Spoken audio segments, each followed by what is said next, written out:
Y amigas de Desde el Fondo, es un placer y un honor tener a una grandísima escritora, periodista, activista, muy valiente para este programa. Cristina Fallarás, bienvenida a Desde el Fondo, qué honor, en serio. El honor es mío, compañero. Y bueno, y toda la admiración. Cristina va a estar en la Feria del Libro del Zócalo próximamente y trae una novela, Últimos días en el Puesto del Este, que salió en la colección popular del Fondo de Cultura Económica. Una novela que es un terrible vaticinio, una novela que entiendo que escribiste hace más o menos 15 años, y que se ha convertido en un vaticinio porque los bárbaros ya no solamente nos están cercando, nos están sitiando, sino que ya están atacando de manera descarada e impune. Y además te has convertido en la polaca, o en una de los personajes, una de las mujeres que están ahí en este Puesto del Este, acosadas, rodeadas por estos bárbaros. Duele haber acertado de manera tan precisa con este vaticinio, con esta novela, que es una novela muy política, al mismo tiempo muy bella, porque es una novela erótica, es una novela de amor, pero duele haber acertado de manera, haber visto cómo crecía esta amenaza y que se esté concretando en estos días por lo que te está pasando a ti como periodista. Duele porque estoy encerrada en el Puesto del Este, es decir, te hablo encerrada en mi casa porque no puedo salir de aquí, porque no tienen seguridad para ponerme para que no me maten, porque estoy amenazada de muerte. Claro, eso duele, pero no el hecho de haber escrito la novela y haber atinado, porque yo creo que hay algo que es la frase del idiota, que es no lo vimos venir. Uy, ¿cómo no lo vimos venir? Ese cómo no lo vimos venir, que es un clásico de todas las dictaduras y de todas las grandes catástrofes humanitarias. ¿Cómo no lo vimos? Genocidios en Palestina. Genocidios, exacto. ¿Cómo no lo vimos venir? Pues hijo, ¿por qué no mirabas? Porque a poco que mires, estas cosas se ven venir. Y yo creo que esa novela se escribió en 2011, si no me equivoco, y ya en 2011, después de la crisis de 2008 en España y todo el crack de aquella época, vimos venir, se estaba plantando la semilla de una violencia que ahora ya está frondosa, es decir, es una violencia que crece como una selva, crece muy descontrolada. Pero tengo que decir una cosa. Tú fíjate, contra mí inicia una campaña de odio el partido Vox, el partido de ultraderecha Vox como entidad, entero, no uno de sus miembros, Vox, inicia una campaña de odio contra mí, pero ellos ya no tienen las riendas de esa campaña. En este momento, cuando tú desatas una campaña de odio contra una mujer o contra una periodista, como es mi caso, eso salta a la manosfera. Eso salta a los foros de odio. Sí. Y yo ahora, mi cara está en los foros que se llama Nazis de Madrid, en otro que se llama Nostálgicos del Régimen, en otro que se llama Mata a las Mujeres, en otro que está en unos foros que no tengo ni idea de cuáles son, solo me van llegando nombres, no leo nada, porque si leyera me paralizaría.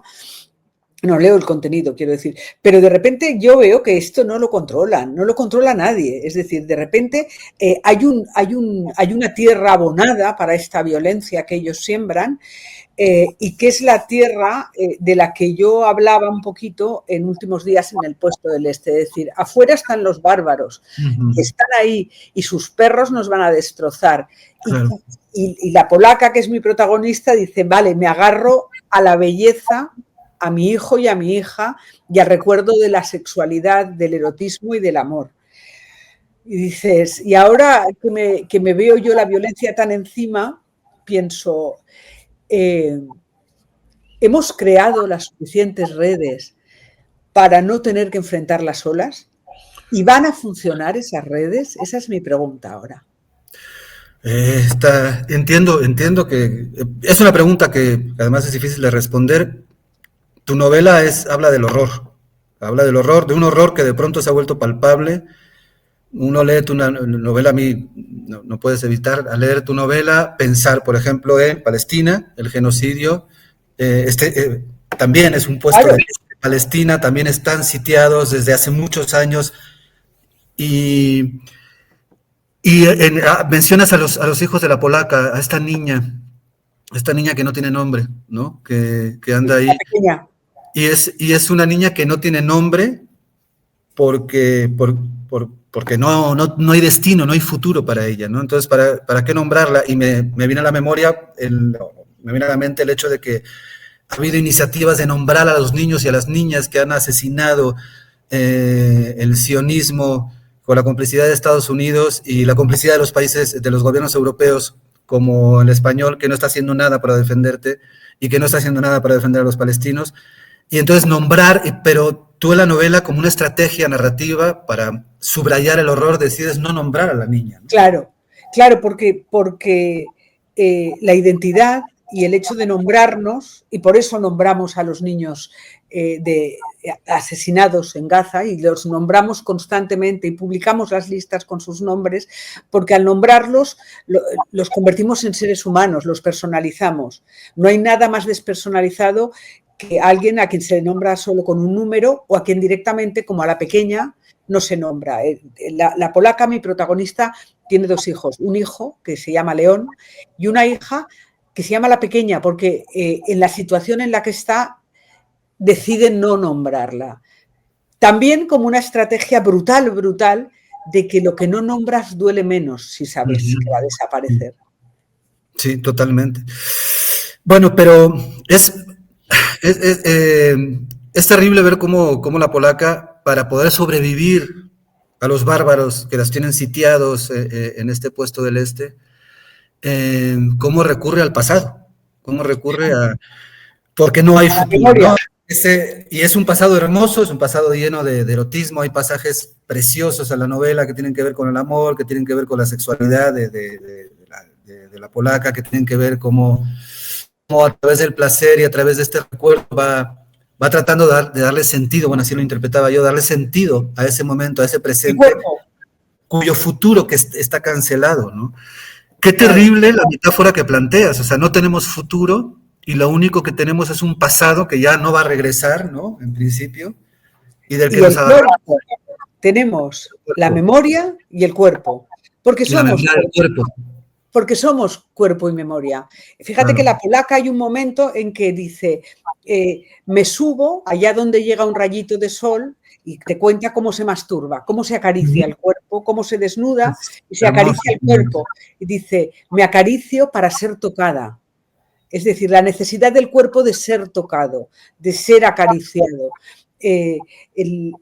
La sexualidad y el erotismo, no solo la memoria del erotismo, sino el placer que te puedes dar a ti misma. Claro. La idea, es una idea que yo tomo muy del feminismo, la idea de agarrarnos al cuerpo como herramienta.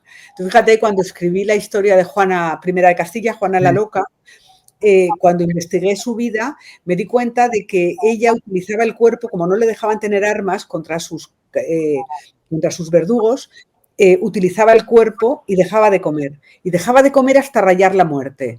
Y entonces la alimentaban a la fuerza. Y ese uso del cuerpo para llevarte al límite y poder decir, no, es que puede que tú creas que yo no tengo herramientas, pero tengo mi cuerpo. Y lo Claro. mismo se puede usar el cuerpo para sobrevivir que para matarte, para castigarte que para premiarte. Entonces, la idea de utilizar el cuerpo en un momento límite de cerco, de sitio, me parecía muy importante. Y después la memoria, es que somos memoria. Somos memoria. Yo estos días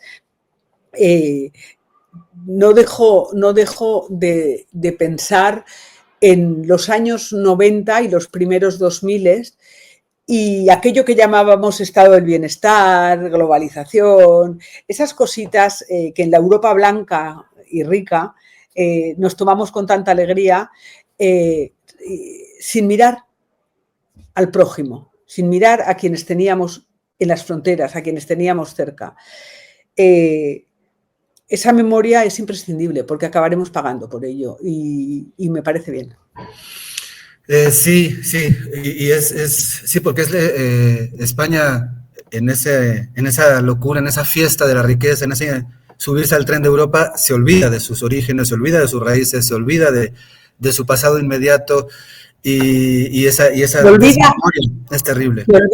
se olvida del latrocinio de lo que llamó colonización, se olvida de cómo construye toda su riqueza a base de expoliar, de matar y de robar. Y una no puede olvidarse de su memoria, porque si te olvidas de tu memoria, de la buena y de la mala, acabarás pereciendo. Y eso es lo que planteo. Y me parece que ahora que tenemos el fascismo a las puertas, si no ya adentro, merece la pena hacer un esfuerzo de memoria para que no se repitan las puertas que les hemos dejado abiertas. En España se hizo una transición inacabada y putrefacta. Nunca Y permitimos que los criminales permanecieran en esto que llamamos democracia. Cuando permites que el criminal permanezca, dejas el crimen impune. Y de esos polvos estos lodos. Bueno, ya la última pregunta antes de pasar al anuncio, porque va a estar en el Zócalo y va a ser algo, yo creo que muy, muy intenso por todo lo que estás viviendo ahorita, que traigas esta novela a México y que la presentes en México, donde estamos asistiendo contra los embates del fascismo del norte, de Trump y internos también. Pero esta última pregunta, recuperando la idea del cuerpo, que bueno, los feminismos lo que hacen es politizar el cuerpo, ¿no? Sacarlo del ámbito privado y convertirlo en un acto político, y eso me encanta de tu novela, y ahorita lo mencionas, porque además, si hay una característica de los bárbaros, es que siempre estos bárbaros que describes, ¿no? Que están ahí, del otro lado del cerco, siempre han castigado el cuerpo, y especialmente el cuerpo de la mujer, ¿no? En general el cuerpo como manifestación, el cuerpo como idea política, pero especialmente el cuerpo de la mujer siempre lo han castigado, ¿no? De maneras brutales, ¿no? Y es resistencia entonces también, ¿no? Claro, el cuerpo de... celebración del erotismo y de la sexualidad, ¿no? El cuerpo de las mujeres es el campo de batalla de los hombres, es decir, es donde se libran las guerras, donde se libran las batallas y es el eje de todo sometimiento. Es decir, se somete a una población a base del sometimiento sexual de las mujeres. Lo conocemos bien y los ejemplos son todos que te voy a contar. En España, fíjate, en España volvemos a plantear la necesidad de defender el derecho al aborto porque nos lo quieren quitar. Hasta ese punto vamos a llegar. Punto vamos a llegar. Entonces, también hay que reivindicar la alegría y la gozadera. Es decir, somos muy de gozar en esta casa y nos gusta mucho gozar. Y entonces la idea de gozar es imprescindible. Cueste lo que cueste, ¿eh? Tú fíjate que la polaca, hay un momento en el que el hecho de gozar, a la protagonista de mi novela, el hecho de gozar la enfrenta al resto de mujeres. Gozar puede parecer una frivolidad en un momento. La idea de la frivolidad, claro. En un momento de sitio, gozar puede parecer una frivolidad. Bueno, yo reivindico la necesidad de gozar y de darnos placer. Claro, perfecto. Cristina, ya para despedirnos, recuérdanos, vas a estar en el Zócalo presentando Últimos Días en el puesto del Este, sí, y vas a hacer una charla con Carla Suárez y Julia Santibáñez. Eso es. El jueves 16 de octubre, ¿verdad? Sí. El jueves a las 5:30 de la tarde, la charla con Carla y Julia. Y el sábado a las 2:30, aquí el mediodía se llama, ya no sé cómo se llama, a las 2:30 de la tarde. 2:30 de la tarde. El sábado 18 presentaremos el libro con Yelitza Ruiz.